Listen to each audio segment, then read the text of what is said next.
what's up guys? Welcome back to SPPTV. On the last video, I got the S10 running. Earlier today I hooked up the switch box. It was just reconnecting the wires. I also had a tranny leak, which was just a fitting. Now I have it on the ground. Unfortunately, I have some airline leaks from when I took it all apart. I have to pull the passenger side apart again because it like loses all its air like pretty fast. I'm gonna attempt to drive it outside and turn it around so I can pull it back in the garage front facing. So let's try this out and see what happens.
Halfway there.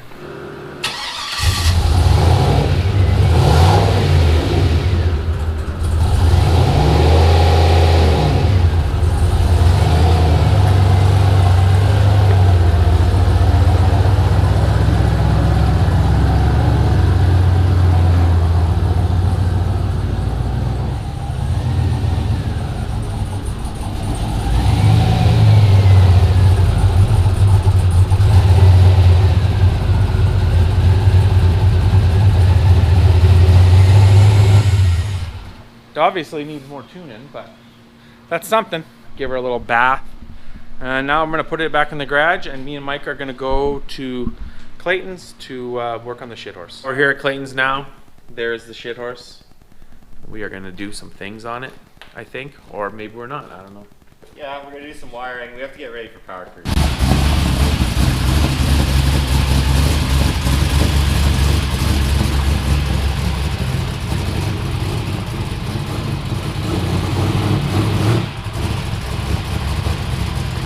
Mike, what are we doing here?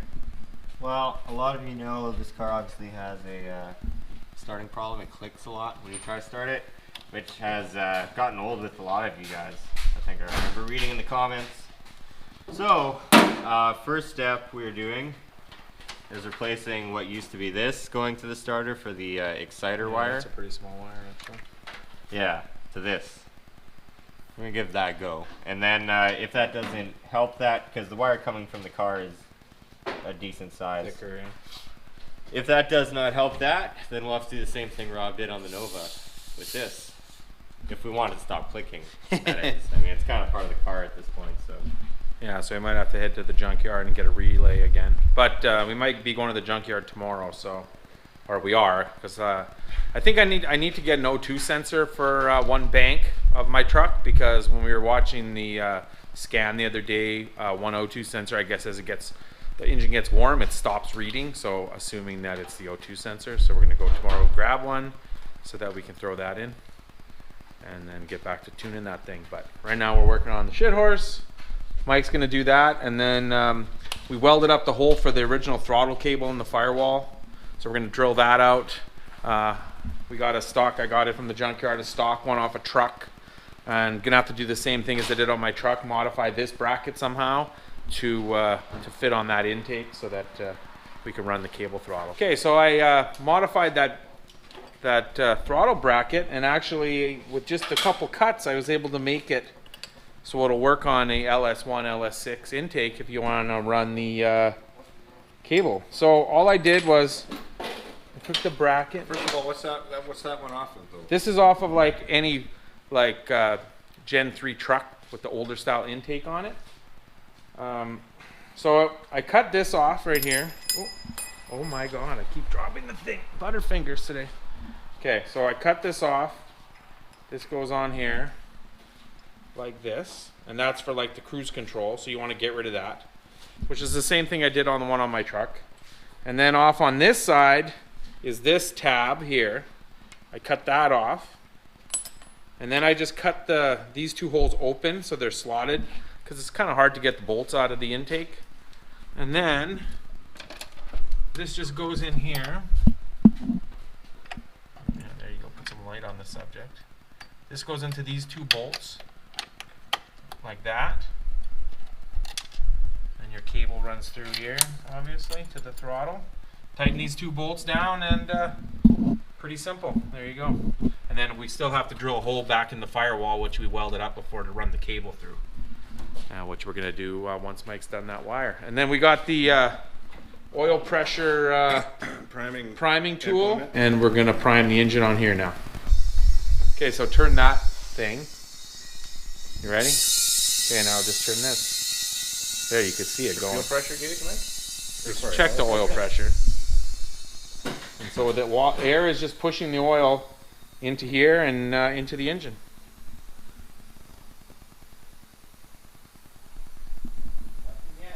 No oil pressure? Okay, how about there? Maybe I had it turned off. I should mark which way is open and which way is closed.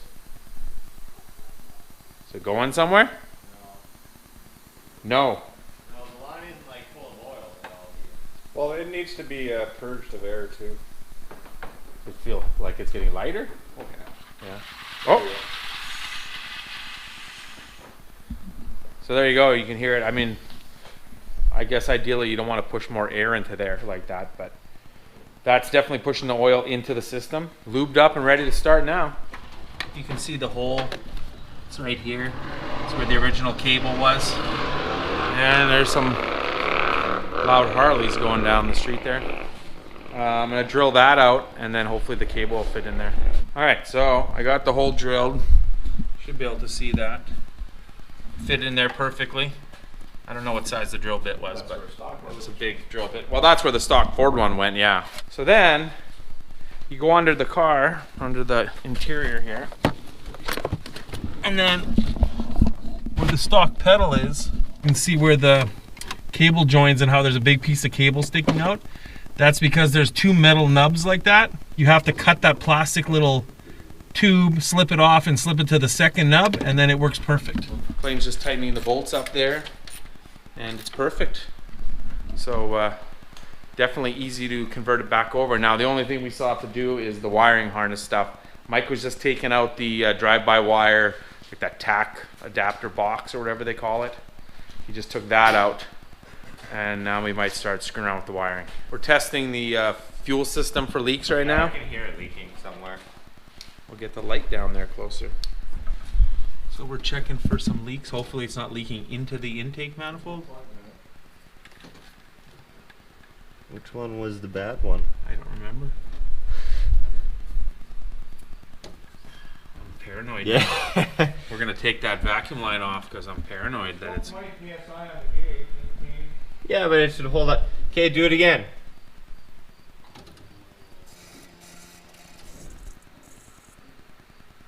Like you hear something. Is it just? Yeah. Well, I don't know if it's just filling up the regulator still. Just do it a couple more times.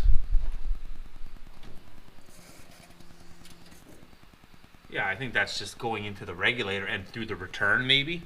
Yeah. I don't smell any gas. I'm getting a small whiff in here.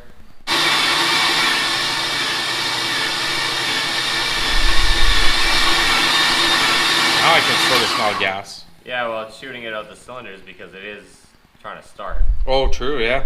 Now to complete the throttle cable throttle. Yeah. Yeah. It's we need to do we need to add wiring for the idle air control valve and the throttle position sensor. So we got wires from my old harness from the S10, No, from the S10 harness, which already have the pin ends that need to go into the computer. And as you can see, Mike installed them very cleanly.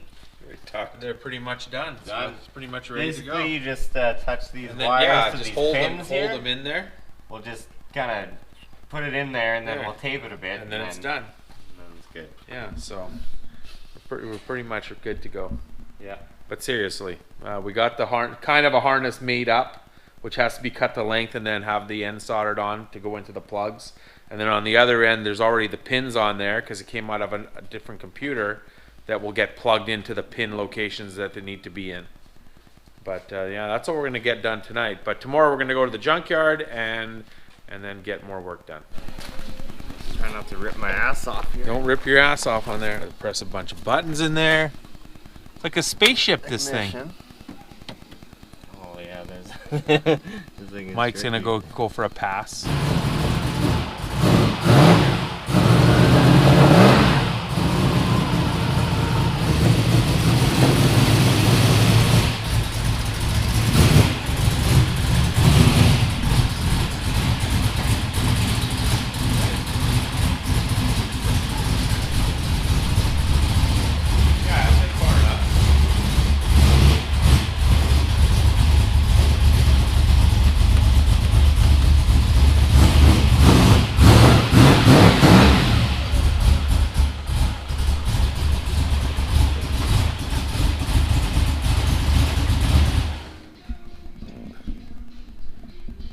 Maybe that'll give Mike some motivation to start working on the Sonic tank. That was the intent, actually.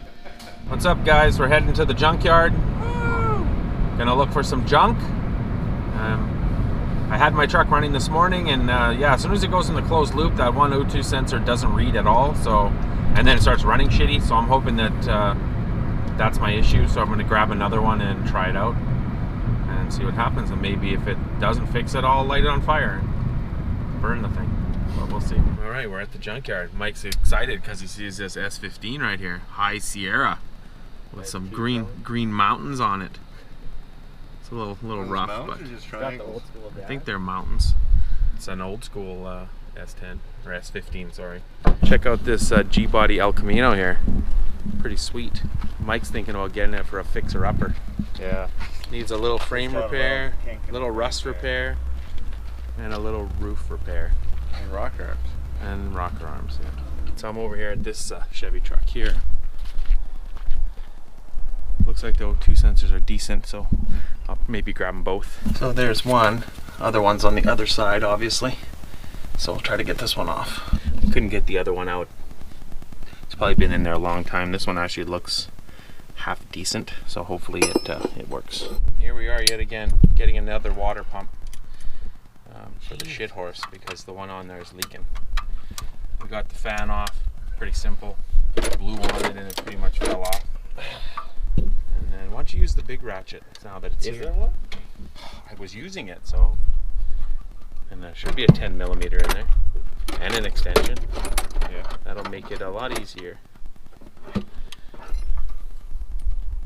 So yeah, we're getting this thing off, and that's probably it. So the guys took that water pump off, and wouldn't you know, it's leaking out of that hole. It's just messed up. These are like the worst design, these water pumps, I think, that they all seem to leak. Maybe we just Does it bypass over time and just sit by It that shouldn't. hole, and then when we took It should off, only it weep filtered? out when it's worn out. Doesn't make sense. Unless it's from sitting, and we are taking off yet another water pump. You're getting pretty quick at this. Yeah. The fan on this one pretty much just fell off all by itself. So we'll see if this one also leaks as soon as we take it off. There's a good chance of that. Maybe we just need to go buy a new one or something. Yeah, they're expensive. All right, we left the junkyard. We got that water pump. It was 25 bucks. Didn't seem to be leaking at all, so hopefully that one's going to be good. We usually have to modify the water pump on the shit horse for where the outlet goes for the water. And I always TIG weld it, so we're thinking maybe that has something to do with it getting too hot. So we're going to see if we can figure out a different way to plug it without welding it. But back to RFG. Change of plans. We're now headed to Princess Auto, everybody's favorite tool store and other things. We're just driving along here. Clayton is driving this Honda Civic Special. That's where you want to go. It's nimble. Yeah. There's a PV Mart there too. There is, yeah. PV Mart.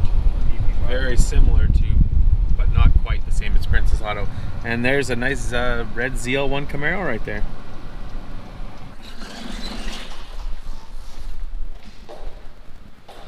Doing the follow Mike cam.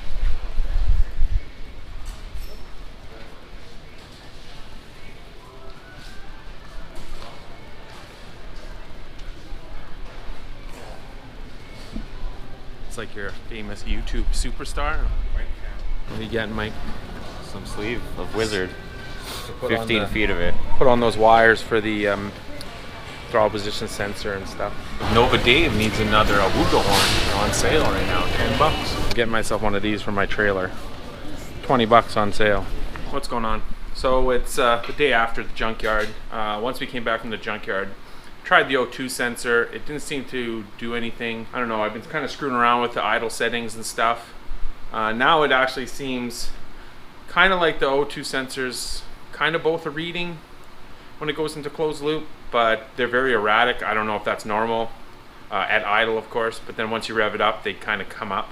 And then I'm kind of battling getting it to idle. It sounds like there's a lot of air escaping through the IAC, so I'm trying to figure out how to adjust that. If I need to adjust the VE table first to get rid of that, add fuel or remove fuel. I'm just trying to read things and learn because I don't really know what I'm doing. So I didn't really film any of it. Right now I'm just putting the transmission back in the Nova. Nothing too exciting. That'll probably be it for today's video, and then next time maybe we can get some progress on this truck. I don't know. I got a week and a half to power cruise. I don't really know if I'm gonna make it. I'm hoping to at least get my car back together so that I can take that if the truck doesn't. I mean, the truck's running, it's just not tuned, and I'm still trying to learn how to tune it. I definitely should have spent time over the winter learning HP tuners and kind of, you know, getting a better handle on it, which I didn't, but what are you gonna do? So like always, like, comment, subscribe, and we'll check you later.